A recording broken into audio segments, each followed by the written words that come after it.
qabulimga bir bemor keldi. Diagnoz o'tkir parapraktit. Orqa ichakda gnoyni pressi shu darajada rivojlanganki, bemor emaklab kirib kelyapti. Temperaturasi 39. Bemorga va yaqinlariga tushuntiryapman. Operatsiya qilish kerak, srazi bugundan qolmaslik kerak.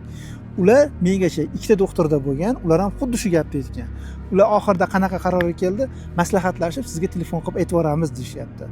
Ularga tushuntiryapman, bu maslahatlashadigan narsa emas, o'sha zahoti operatsiya qilish kerak deb. Bemor va uning yaqinlari kasallik haqida to'liq ma'lumotga ega bo'lib turib ham o'zi uchun kerakli xulosani chiqarmagandan keyin ularni nima kutadi, bilasizmi? Og'ir asorat kutadi.